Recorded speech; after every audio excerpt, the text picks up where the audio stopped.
যৌগিক সংখ্যা যুগ্ম সংখ্যা আৰু অযুগ্ম সংখ্যা কাক বোলে জানানে আজি আমি আলোচনা কৰোঁ যৌগিক সংখ্যাক ইংৰাজীত কম্পোজিট নাম্বাৰ বুলি কোৱা হয় হেদৰে যুগ্ম সংখ্যাক ইভেন নাম্বাৰ আৰু অযুগ্ম সংখ্যাক অড নাম্বাৰ বুলি কোৱা হয় এতিয়া আমি চাওঁ প্ৰথমে যৌগিক সংখ্যাক কাক বোলে এতিয়া চোৱা যিবিলাক সংখ্যাৰ উৎপাদক দুটাতকৈ অধিক হেবিলাককে যৌগিক সংখ্যা বুলি কোৱা হয় কথা হল কি উৎপাদক মানে কি আমি যদি যিকোনো এটা সংখ্যা লৈ লওঁ উদাহৰণস্বৰূপে যদি আমি 12 সংখ্যাটো লওঁ যে কি সংখ্যা পূৰণ কৰিলে 12 উৎপাদন হয় সেই কথাটো আমি চালেই হল যদি আমি চাওঁ যদি 1 ৰ লগত 12 পূৰণ কৰোঁ 12 হ'ব 2 ৰ লগত 6 পূৰণ কৰিলে 12 হ'ব 3 ৰ লগত 4 পূৰণ কৰিলে 4 ৰ লগত 3 পূৰণ কৰিলে 6 ৰ লগত 2 পূৰণ কৰিলে আৰু শেষত 12 ৰ লগত 1 পূৰণ কৰিলে 12 সংখ্যাটো আমি পাওঁ গতিকে আমি এই 1 2 3 4 6 12 এই সংখ্যাবিলাক 12 উৎপাদক বুলি ক'ব পাৰি যাক ইংৰাজীত ফেক্টৰ বুলি কোৱা হয় এনেকুৱা আমাৰ সংখ্যা আছে যিবিলাকৰ উৎপাদক দুটাতকৈ সদায় অধিক হয় গতিকে তেনেকুৱা সংখ্যাবিলাককে ইংৰাজীত আমি কম্পোজিট নাম্বাৰ বা যৌগিক সংখ্যা বুলি ক'ব পাৰোঁ এতিয়া যদি আমি যৌগিক সংখ্যাৰ নাম্বাৰ লাইনটো চাওঁ তেতিয়ালে ক'ৰ পৰা ষ্টাৰ্ট হ'ব প্ৰথমে 4 ৰ পৰা ষ্টাৰ্ট হ'ব 4 6 8 9 এই ধৰণে গৈ থাকিব এতিয়া কথা হ'ল কি বহুতে দুইটোক যৌগিক সংখ্যা বুলি ভুল কৰে কিন্তু দুইটো যৌগিক সংখ্যা নহয় যৌগিক আটাইতকৈ সৰু যৌগিক সংখ্যাটো হ'ল 4 তাৰ মানে যৌগিক সংখ্যাৰ নাম্বাৰ লাইনৰ ফাৰ্স্ট সংখ্যাটো 4 হে হ'ব গতিকে এই কথাটো মনত ৰাখিবা এতিয়া নেক্সট আমি চাওঁ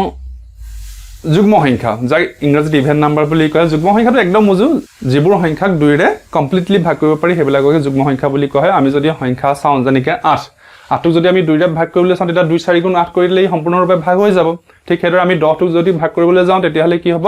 2 5 গুণ 10 হ'ব এদৰে যিবিলাক সংখ্যা কমপ্লিটলি ভাগ যাব কোনো বাকি নথকাকে হিহঁতকে যুগ্ম সংখ্যা বা ইভেন নাম্বাৰ বুলি কোৱা হয় এতিয়া চা কোনোবা এটা সংখ্যা যুগ্ম সংখ্যা হয় নে নহয় সেই কথাটো আমি কেনেকৈ নিৰ্ধাৰণ কৰিম হেতু তাক নিৰ্ধাৰণ কৰিবৰ কাৰণে এটা উজু বুদ্ধি আছে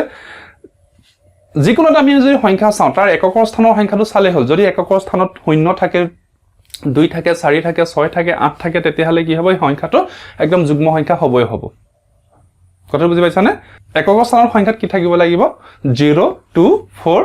6 আৰু 8 এই সংখ্যাকেইটা যদি থাকে কোনবা এটা হেতু সংখ্যা যুগ্ম হ'ব এতিয়া আমি চাওঁ অযুগ্ম সংখ্যা কাক বোলে অযুগ্ম সংখ্যা যুগ্ম সংখ্যাৰ বিপৰীত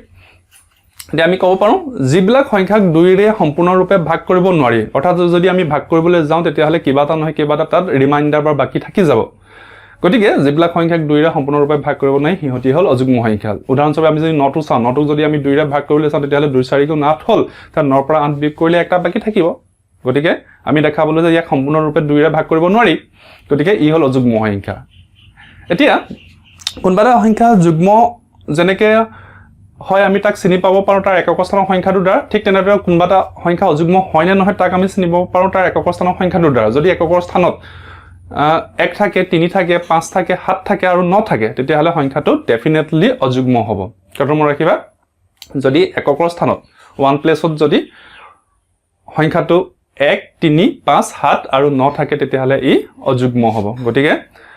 এইকেইটাই হ'ল আজি যৌগিক সংখ্যা যুগ্ম সংখ্যা আৰু অযুগ্ম সংখ্যাৰ কনসেপ্ট গতিকে আশা কৰিছো ভিডিওটো চাই ভাল পাবা ধন্যবাদ